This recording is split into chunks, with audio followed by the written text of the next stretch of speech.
The United Nations Security Council makes do with a watered-down resolution. In turn, Israel says the UNSC fails to condemn Hamas. Czech Republic comes together as it mourns its deadliest shooting in modern history. A drone reportedly hit a high-rise building in Kyiv on Friday night, destroying 3 flats and injuring 2 people.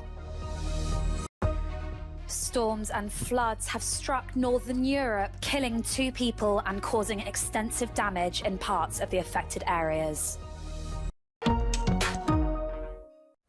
United Nations Security Council makes do with a watered-down resolution on Friday, calling for the intensification of aid deliveries to desperate civilians in Gaza, but without the original plea for a ceasefire. In turn, Israel says the UNSC fails to condemn Hamas. We are continuing the march. We will not relent until we reach an immediate ceasefire and having the massive amount of humanitarian assistance to the Palestinian people in the Gaza Strip. Thank you, Mr. President. 77 days ago, Hamas intentionally murdered, raped and mutilated 1,300 Israelis and took 250 hostages. And this Council still has yet to issue a single statement condemning Hamas and their atrocities. The Israeli military released footage taken by a military-trained dog of a network of underground tunnels beneath the area of Isa in Gaza City. They say they were used by Hamas militants as a command and control center and has since been destroyed by troops.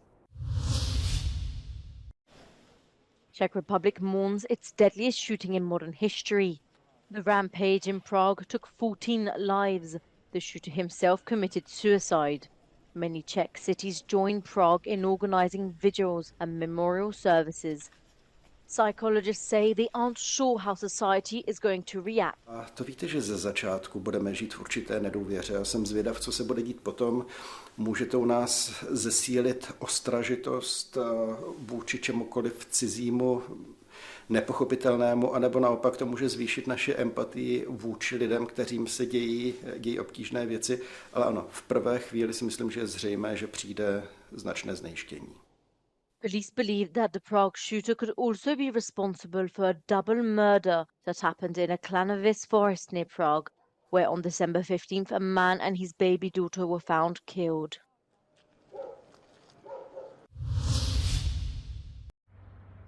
A drone reportedly hit a high-rise building in Kyiv on Friday night. It destroyed 3 flats on the upper floor of the building, according to reports. Windows were also shattered. 2 people were injured, one of whom was hospitalized. Meanwhile, French President Emmanuel Macron says support for Ukraine must continue. Nous ne pouvons laisser la Russie gagner.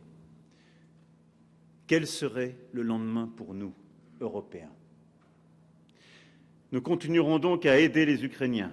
Ce que nous faisons, même si cela nous coûte, est déterminant pour notre sécurité future.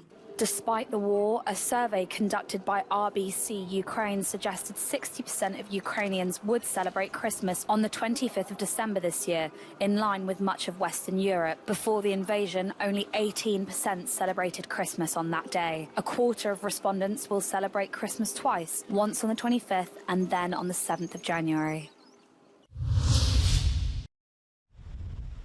A storm brought heavy rain and strong winds across northern Europe overnight and into Friday, bringing down trees and prompting warnings of flooding on the North Sea coast. 2 women were killed by falling trees, one in Belgium and the other in the Netherlands.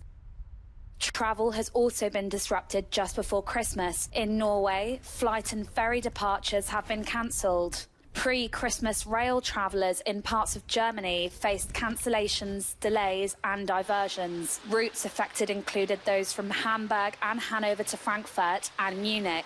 Storm Pia hit Denmark and the wind is still strong in many parts of the country. There have been some fallen trees and flooding in many coastal areas during the night. German authorities have warned of a storm surge of up to 3 meters or more above mean high tide on parts of the North Sea coast on Friday.